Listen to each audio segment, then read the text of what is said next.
Me dijeron que regara las plantas y cerrara las puertas con doble llave, como si fuera una empleada en quien podían confiar, pero a quien no podían llevar consigo.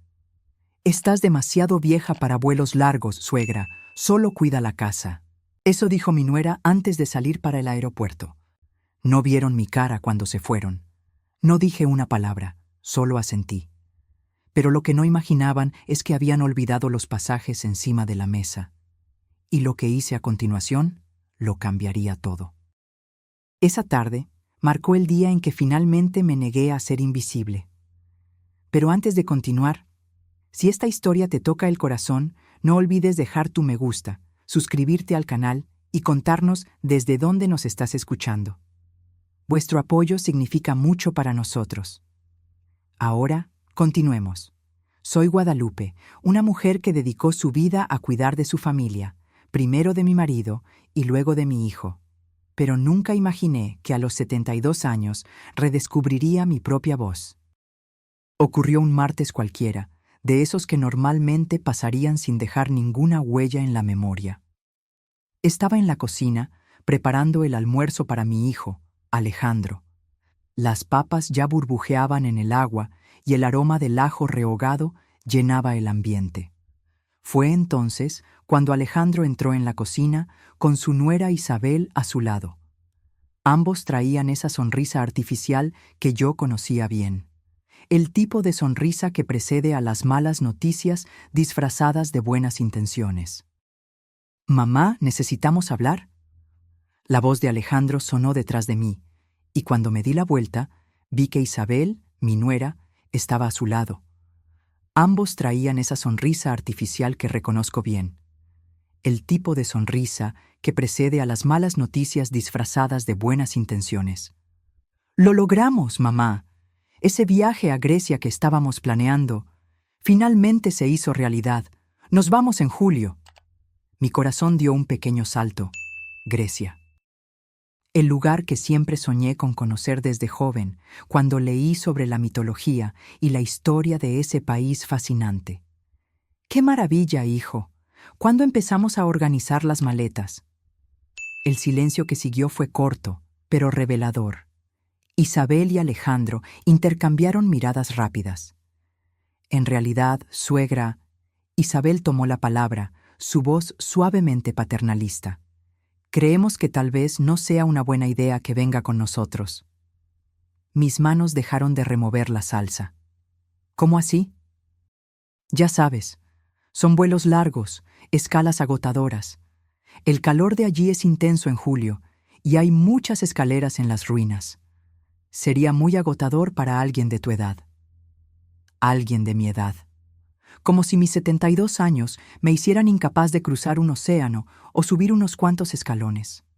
«Además», complementó Alejandro, «necesitamos a alguien que cuide la casa, que riegue las plantas, recoja la correspondencia». Ah, entonces era eso. No era una viajera, era la empleada. Una ama de llaves sin pago. «Entiendo», respondí, volviendo a remover la salsa como si nada hubiera pasado. «Claro que entiendo». Los días siguientes se llenaron de su entusiasmo. Maletas abiertas por toda la casa, itinerarios impresos, conversaciones sobre playas griegas y restaurantes típicos. Paloma, mi nieta de 16 años, parecía ser la única genuinamente triste porque yo no fuera. «Abuela, voy a tomar muchas fotos para que las veas», prometió, sentada en el borde de mi cama mientras yo doblaba su ropa para el viaje. «Será como si estuviera allí», respondí, pero las palabras sabían a mentira. La mañana de la partida ayudé a cargar las maletas en el coche. Alejandro verificó varias veces si tenía todos los documentos, mientras Isabel daba las últimas instrucciones sobre la casa. «No olvides regar las orquídeas solo una vez por semana. Y si llega la correspondencia de trabajo de Alejandro, avísame inmediatamente por mensaje». Acepté todo, sonriendo y asintiendo mientras el coche se alejaba. Me quedé allí parada, sintiendo el peso de 72 años de vida, la mayoría de ellos dedicados a cuidar de los demás. Primero de mi marido, luego de mi hijo, y ahora, aparentemente, de una casa vacía. Volví a entrar y me serví una taza de té. Fue entonces cuando noté el sobre la mesa de la cocina. Al acercarme, vi que eran los pasajes. Los tomé en mis manos, mirando cada detalle. Los nombres impresos, los asientos marcados, el destino, Atenas. Todo allí, concreto, real. Un viaje que no me incluía. Algo dentro de mí se rompió en ese momento. No era solo la exclusión del viaje, era la acumulación de pequeñas exclusiones a lo largo de los años. Las decisiones tomadas por mí, pero no conmigo. El trato cada vez más infantilizante, como si envejecer significara retroceder. Tomé mi teléfono y, con una calma que ni yo sabía que poseía, llamé a la aerolínea. Buenos días, me gustaría cancelar algunos pasajes, por favor. La operadora me pidió los datos y códigos de confirmación, que estaban todos allí, en el sobre olvidado. ¿Está segura de que desea cancelar los 4 pasajes, señora? Sí, respondí después de una pausa. Cancélelos todos. Después de finalizar la cancelación, hice otra llamada. Esta vez para usar parte de mis ahorros que guardé durante años. Ahorros que Alejandro no sabía que existían.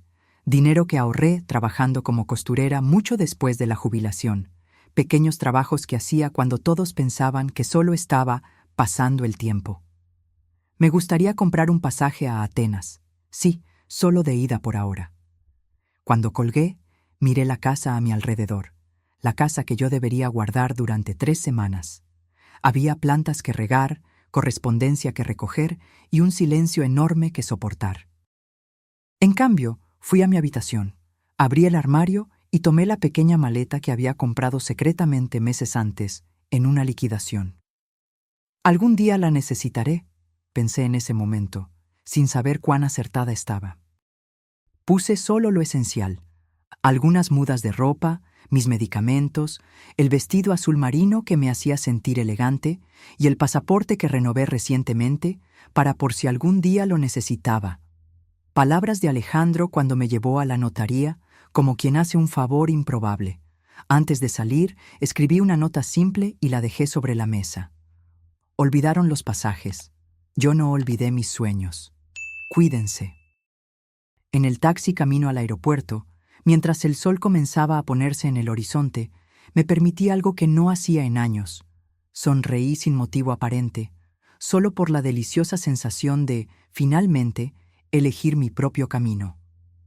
Lo que ellos no saben es que mientras deben estar ahora en el aeropuerto, descubriendo que sus pasajes fueron cancelados, yo estaré embarcando hacia Atenas dentro de unas horas. Lo que Alejandro no imagina es que en mi bolso llevo no solo ropa y documentos, sino también algo que descubrí escondido en su cajón. Algo que puede cambiar para siempre la forma en que me ve y que hará que nuestra familia nunca más sea la misma. Esto, sin embargo, es solo el comienzo de mi venganza. El avión despegó, llevándose consigo todo el peso de décadas vividas para los demás. Mientras veía México quedarse atrás a través de la ventana, sentí una mezcla de culpa y liberación. Mi teléfono vibraba incesantemente en el bolsillo, pero decidí que, al menos durante el vuelo, estaría inaccesible. Cuando finalmente lo apagué, había 17 llamadas perdidas de Alejandro, 8 de Isabel, y un mensaje de texto de Paloma que decía solo: «Abuela, ¿qué pasó? Estamos tratando de hablar contigo, pero no contestas. Es urgente. Estamos preocupados». Solo a Paloma le respondí: «Estoy bien, querida. Por primera vez en mucho tiempo, estoy haciendo algo por mí. Te amo». La azafata se acercó ofreciendo bebidas. Dudé por un momento y luego pedí algo que nunca había pedido en un avión antes. «Una copa de vino tinto, por favor». «Excelente elección, señora», respondió ella con una sonrisa genuina, sin esa condescendencia a la que yo estaba acostumbrada. Fue durante ese vuelo de más de 16 horas que comencé a darme cuenta de cómo me había disminuido a lo largo de los años. Cómo había permitido que mi voz se volviera cada vez más baja hasta casi desaparecer por completo. A cada hora que pasaba sobre el Atlántico, me sentía más distante no solo físicamente de mi familia, sino también del papel que me impusieron. El aterrizaje en Atenas fue como un renacimiento. El calor griego me recibió como un abrazo mientras salía del aeropuerto, sola por primera vez en décadas. Tomé un taxi y le mostré al conductor la dirección de una pequeña pensión que había reservado todavía desde México. ¿Primera vez en Atenas?, preguntó el conductor en un inglés con acento. Primera vez siendo yo misma, respondí, y él se rió, probablemente pensando que era solo un chiste de turista. La pensión era simple, pero acogedora. Mi habitación tenía un pequeño balcón desde donde podía ver, a lo lejos, la cima de la Acrópolis iluminada contra el cielo nocturno. Me senté allí por horas, solo observando la ciudad y escuchando sus sonidos nocturnos. Cuando finalmente volví a encender mi teléfono, la avalancha de notificaciones casi lo hizo fallar. Mensajes de voz, textos, incluso correos electrónicos. Todos de Alejandro e Isabel, cada vez más desesperados. Los primeros mensajes eran de irritación. «Mamá, ¿dónde estás? Nuestros pasajes fueron cancelados. ¿Te das cuenta de lo que has hecho? Hemos estado en el aeropuerto por horas». Luego, el tono cambió a preocupación. «Mamá, por favor, dinos dónde estás. Estamos pensando en llamar a la policía. Si esto es algún tipo de protesta, ya lo entendimos. Por favor, vuelve a casa». No respondí a ninguna de ellas. En cambio, envié un único mensaje al grupo familiar. «Estoy segura y bien. No necesito rescate ni permiso. Necesito tiempo». Después de eso, silencié las notificaciones y me dormí profundamente, sin alarmas ni responsabilidades para el día siguiente.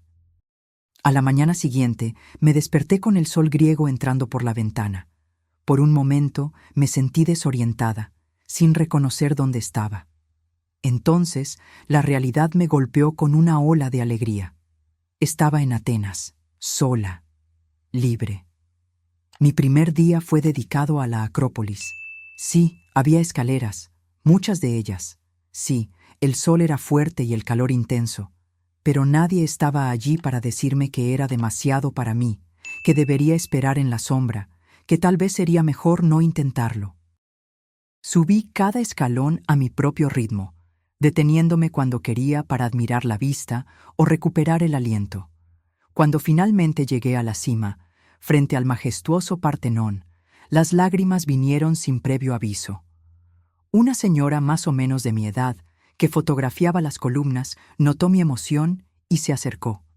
«Es impresionante, ¿verdad?», dijo en español, probablemente notando mi apariencia latina. «Es más que eso», respondí. «Es liberador». Su nombre era Rosalía, viuda hace 10 años, española de Sevilla. Estaba viajando sola por Europa hacía casi un mes. Mis hijos pensaron que estaba loca cuando les dije que viajaría sola a los 74 años, contó mientras almorzábamos en una pequeña taberna cerca de la Acrópolis. Quisieron enviar a alguien conmigo, un acompañante, como si fuera una niña incapaz de cruzar una calle sola. Me reí, reconociendo la situación. Mi hijo ni siquiera consideró incluirme en el viaje familiar, confesé. Así que cancelé sus pasajes y vine sola. Rosalía casi se atragantó con su vino, luego estalló en carcajadas. «Dios mío, eso es brillante. ¿Qué hicieron ellos?» «Aún no lo sé», silencié sus mensajes. Ella levantó su copa para un brindis. «Por nuestra rebelión tardía». Pasamos el resto del día juntas, explorando el Museo de la Acrópolis y las callejuelas del barrio de Placa. Rosalía era exactamente el tipo de compañía que yo necesitaba. Alguien que entendía lo que significaba reclamar su propio espacio después de años viviendo para los demás. En el tercer día en Atenas, compré una postal y se la envié a Paloma. Era una imagen de la puesta de sol sobre el Partenón, y en ella escribí solo: «Nunca dejes que decidan lo que puedes o no puedes hacer, querida. Tu abuela está descubriendo esto un poco tarde, pero todavía a tiempo». Fue esa tarde, sentada en un café, que me di cuenta de lo que había traído conmigo además de ropa y documentos. En la prisa de la partida, terminé poniendo en la maleta una pequeña caja que encontré escondida en el cajón de Alejandro días antes. Dentro de ella había cartas Cartas de amor dirigidas a él, pero no escritas por Isabel. Cartas firmadas por una tal Mariana, fechadas hasta 3 meses atrás. Mi hijo, el hombre que me juzgaba incapaz de viajar sola, que me confinaba al papel de guardiana de la casa y cuidadora, mantenía una relación extramatrimonial. Me senté allí, con las cartas en mis manos, pensando qué hacer con esa información. Podría usar aquello como un arma, exponer su hipocresía, destruir la imagen de familia perfecta que tanto se esforzaba por mantener. La venganza podría ser rápida y devastadora. Pero mientras observaba a las personas pasar, viviendo sus vidas bajo el sol griego, me di cuenta de que no quería cargar ese peso conmigo. Esas cartas no eran mi historia, eran la de él. Mi historia apenas estaba comenzando, a los 72 años, en una cafetería en Atenas. Esa noche, Rosalía me hizo una invitación inesperada. Voy a Florencia mañana. Ven conmigo. Italia en julio es un sueño. Miré mi teléfono. Había más mensajes sin leer, más llamadas perdidas. La casa en México seguía allí, vacía, esperando que yo volviera a mi lugar designado. ¿Por qué no?, respondí, sintiendo una ola de adrenalina. Siempre quise ver los museos de Florencia. Y así, lo que iba a ser una pequeña rebeldía se transformó en algo más grande, un viaje de redescubrimiento que apenas estaba comenzando. Florencia nos recibió con su aire renacentista y calles de piedra que contaban historias de siglos. Rosalía y yo nos hospedamos en un pequeño hotel cerca del Ponte Vecchio, con vista al río Arno. En nuestro primer día pasamos horas en la Galería de los Uffizi, maravilladas con las obras de Botticelli y Da Vinci. «Mira el nacimiento de Venus», dijo Rosalía mientras estábamos frente a la famosa pintura. Una mujer emergiendo, renaciendo. ¿No es exactamente lo que estamos haciendo? Sonreí, reconociendo la verdad en sus palabras. Yo estaba, de hecho, emergiendo de algo, de las expectativas ajenas, de los papeles impuestos, de la invisibilidad. Por la noche, sentada en el balcón del hotel, finalmente decidí revisar mi teléfono de nuevo. Había un mensaje de voz de Paloma que me hizo sonreír. «Abuela, recibí tu postal. No le conté a papá, pero quería decirte que te admiro mucho. Están locos aquí, pero yo entiendo por qué lo hiciste. Cuando sea grande, quiero ser valiente como tú». Valiente. Nadie me había llamado así en décadas. Generalmente, los adjetivos que escuchaba eran testaruda, difícil o, en el mejor de los casos, servicial. Nunca valiente. También había un mensaje de mi hijo que me dejó inquieta. «Mamá, descubrimos que estás en Europa. Si esto es algún tipo de venganza, ya lo lograste. Por favor, vuelve a casa. Estamos preocupados por tu salud. Nunca habías viajado sola antes». Él tenía razón en un punto. Era una venganza. No planeada, no premeditada, pero aún así una venganza contra años de desvalorización. En cuanto a mi salud, nunca me había sentido tan viva. En Florencia, noté pequeños cambios en mí misma. Me sentaba más erguida en los cafés. Hablaba con más firmeza al pedir información. Sonreía a extraños sin ese miedo a molestar que siempre cargué. Una tarde, mientras caminábamos por el jardín de Bóboli, Rosalía comentó sobre la transformación. «Pareces diferente a cuando nos conocimos en Atenas». «¿Diferente cómo?» «Más presente, menos apologética, como si estuvieras ocupando tu espacio sin pedir permiso». Era verdad. Estaba reaprendiendo a existir por mí misma, no solo en función de los demás. Nuestra siguiente parada fue Lisboa. Rosalía se resfrió durante el viaje y pasé 2 días cuidándola en nuestro hotel. La diferencia es que esta vez, el cuidar era una elección, no una obligación. Cuando se recuperó, exploramos la ciudad juntas, subiendo y bajando las colinas, comiendo pasteles de nata en Belém, escuchando fado en pequeñas casas de espectáculos. Fue en Lisboa, escuchando esas canciones melancólicas sobre la nostalgia y el destino, que decidí finalmente llamar a Alejandro. «Mamá, gracias a Dios. ¿Dónde estás? Estamos desesperados aquí». Su voz traía esa mezcla de alivio e irritación, como si estuviera hablando con un niño que se perdió en el supermercado. Estoy en Lisboa, respondí con calma. Antes estuve en Atenas y Florencia. El silencio del otro lado fue revelador. Él no esperaba esa respuesta. ¿Lisboa? ¿Cómo así? ¿Cómo te las estás arreglando? ¿Quién está contigo? Me estoy arreglando muy bien, gracias. Y estoy con una amiga. ¿Amiga? ¿Qué amiga? Mamá, esto no tiene sentido. ¿Cancelaste nuestro viaje para luego viajar sola por Europa? ¿Por qué? La pregunta que yo esperaba hacía semanas. ¿Por qué? Porque ustedes decidieron que yo era demasiado vieja para viajar, pero lo suficientemente joven como para cuidar la casa. Porque ustedes planearon conocer Grecia sabiendo que era mi sueño y no les importó excluirme. Porque me cansé de ser un mueble en su casa, Alejandro. Eso es un absurdo. Solo estábamos pensando en tu bienestar. Nunca te quejaste antes. Ese es exactamente el problema, respondí, sintiendo una calma sorprendente. Nunca me quejé. Nunca dije que no. Siempre acepté el lugar que me dieron. Pero eso se acabó. ¿Y las cartas? Preguntó de repente, su voz cambiando de tono.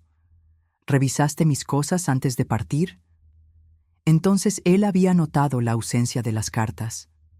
Por un momento, consideré usar esa información, lanzarle a la cara su hipocresía. En cambio, respiré hondo.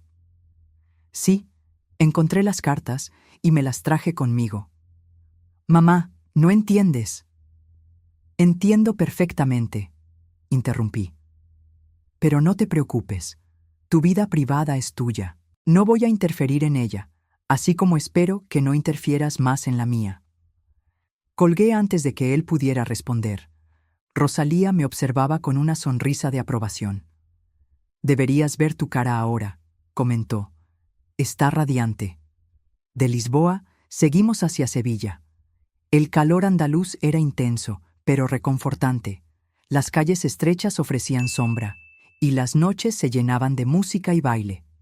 En una de esas noches asistimos a un espectáculo de flamenco que me emocionó profundamente. Mira a esa bailarina, señaló Rosalía a una mujer de cabello canoso que bailaba con una intensidad impresionante. Debe tener al menos 60 años y mira cómo domina el escenario. Observé fascinada la forma en que ocupaba el espacio, cómo cada movimiento era deliberado y poderoso. No había fragilidad allí, solo fuerza y presencia. Al día siguiente, compré una bufanda roja vibrante en una tienda local, un color que nunca habría usado antes, considerándolo demasiado llamativo para una señora. Por la noche, llamé a Paloma. «Abuela, ¿dónde estás ahora?» «En Sevilla, querida. Es una ciudad hermosa, llena de música y color». «Papá está furioso», confesó, bajando la voz como si estuviera compartiendo un secreto. «Y mamá ha estado muy callada desde que llamaste». «¿Y tú, cómo estás?» «Estoy bien. De hecho, estoy orgullosa de ti. Siempre pensé que era injusto cómo te trataban a veces». Mis ojos se llenaron de lágrimas. «Gracias, querida. Eso significa mucho para mí». «Abuela». «Vas a volver, ¿verdad?» La pregunta flotó en el aire. Yo misma aún no sabía la respuesta. «Voy a volver, sí, pero no para ser la misma persona que se fue de ahí». «¿Prometes enseñarme a ser valiente como tú cuando vuelvas?» Sonreí, secando las lágrimas. «Lo prometo. Pero tú ya eres valiente, Paloma. Solo necesitas descubrirlo, así como yo lo descubrí». Granada fue nuestra siguiente parada. La Alhambra, con sus jardines exuberantes y arquitectura morisca, parecía sacada de un sueño. Mientras caminábamos por sus patios y salones decorados, pensé en cómo había pasado tanto tiempo cuidando de una casa que nunca realmente sentí como mía. «¿Qué vas a hacer cuando vuelvas?», preguntó Rosalía mientras descansábamos a la sombra de un naranjo en los jardines del Generalife. «Aún no lo sé con certeza», confesé, «pero sé lo que no voy a hacer. No voy a volver a ser invisible». Esa tarde, sentada en uno de los miradores con vista a la ciudad, Abrí mi pequeño cuaderno de viaje, algo que compré en Atenas en el segundo día, y comencé a escribir. No eran solo recuerdos del viaje, sino declaraciones para mí misma. No me disculparé más por ocupar espacio. No pediré permiso para tener deseos. No seré más la última en la lista de prioridades, ni en la lista de los demás, ni en la mía propia. Esa noche, recibí un mensaje inesperado de Isabel. Doña Guadalupe, sé que debe estar enojada con nosotros, y con razón. Quiero que sepa que fue mi idea no incluirla en el viaje. Alejandro dudó, pero yo insistí. Dije que sería agotador para usted, que sería mejor quedarse en casa. La verdad es que yo quería vacaciones sin tener que preocuparme por alguien más. Fue egoísta y cobarde. Y peor aún, disfrazamos de cuidado lo que era en realidad exclusión. Entiendo su enojo. Solo quería que supiera que reconozco mi error. Leí el mensaje varias veces, sintiendo una mezcla de emociones. Había enojo, sí, pero también una cierta satisfacción al ver que mi ausencia los hizo reflexionar. Decidí no responder de inmediato. Algunas verdades necesitan tiempo para ser digeridas, tanto las que recibimos como las que ofrecemos. De Granada, seguimos a la costa.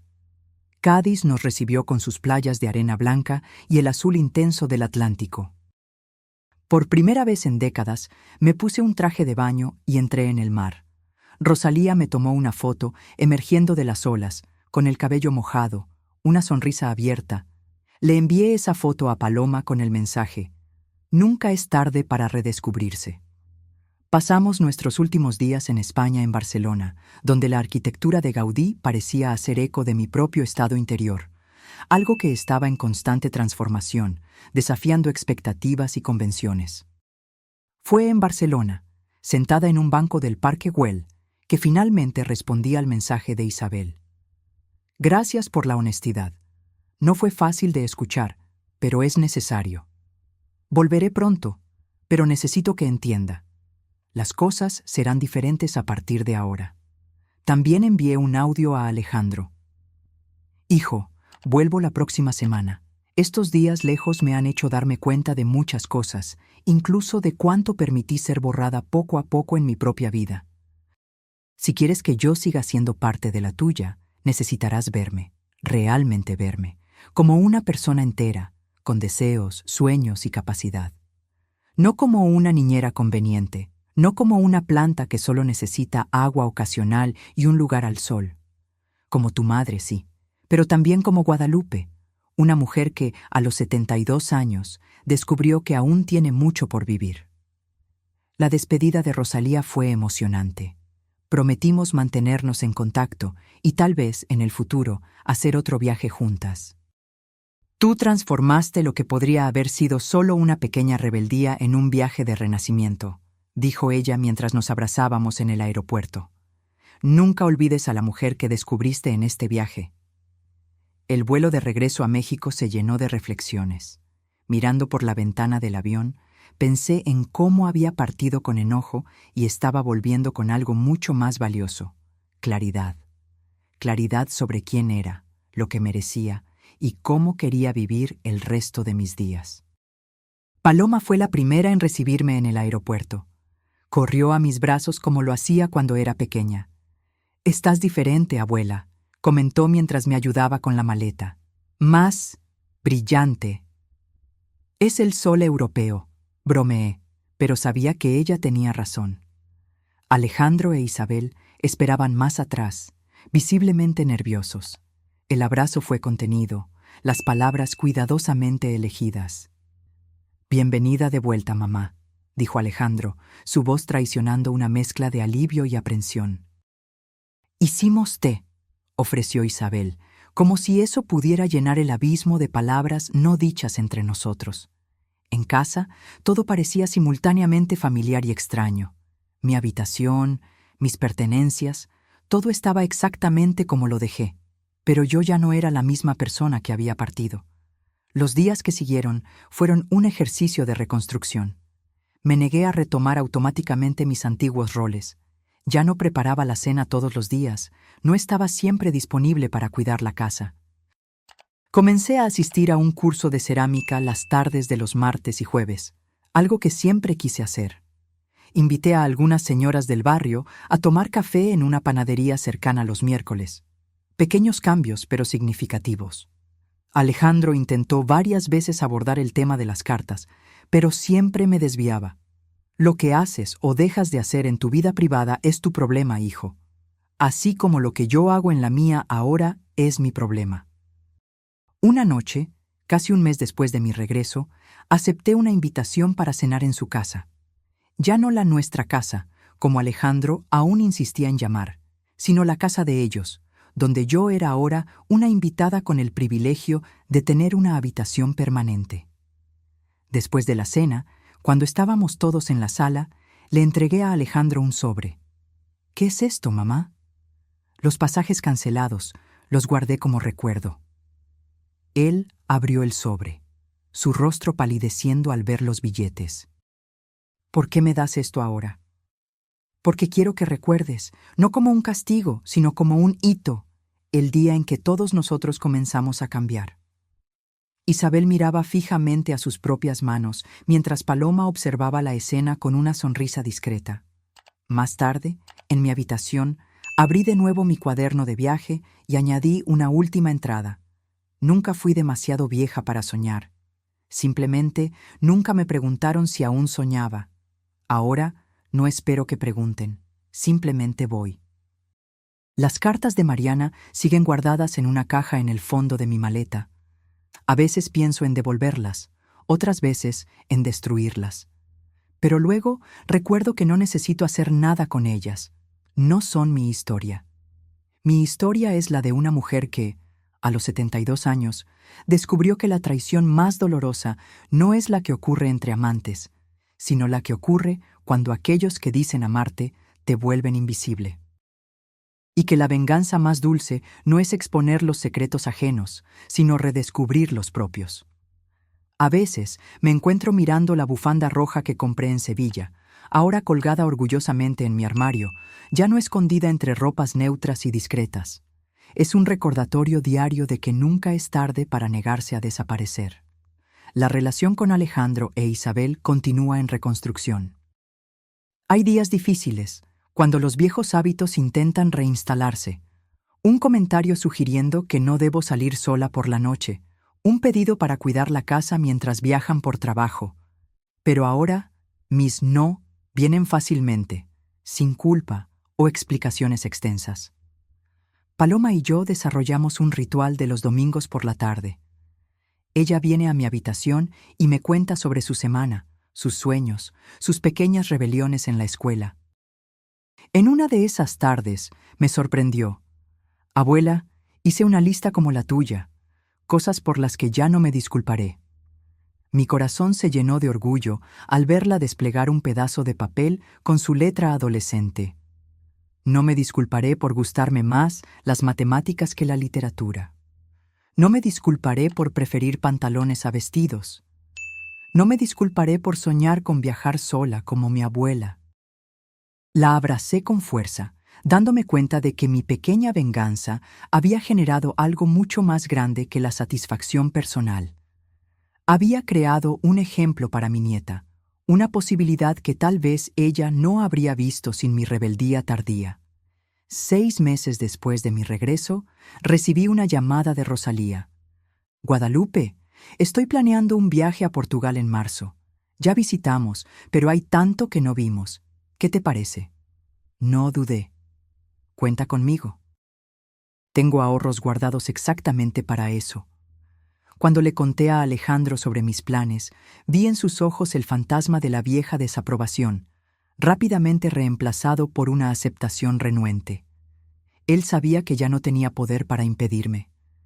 ¿Estás segura, mamá? ¿Otro viaje tan largo? Estoy segura de que quiero vivirlo, respondí simplemente. Y eso debería ser suficiente. Isabel, sorprendentemente, fue quien más apoyó la idea. Me parece maravilloso, doña Guadalupe. Después, queremos ver todas las fotos.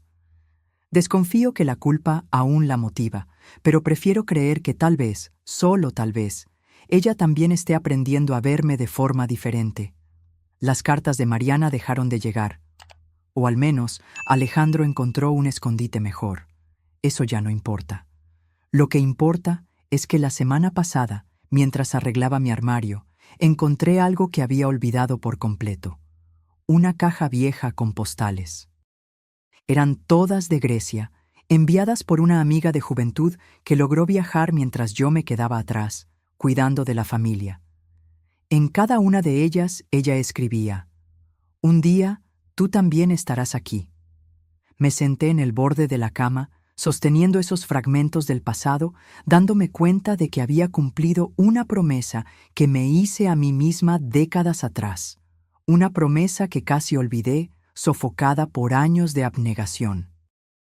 Esta mañana, mientras tomaba mi café en el balcón, un nuevo hábito que adquirí, inspirada en las mañanas europeas, Alejandro se unió a mí, algo raro en los días de semana. «Mamá, estamos planeando un viaje familiar para Año Nuevo».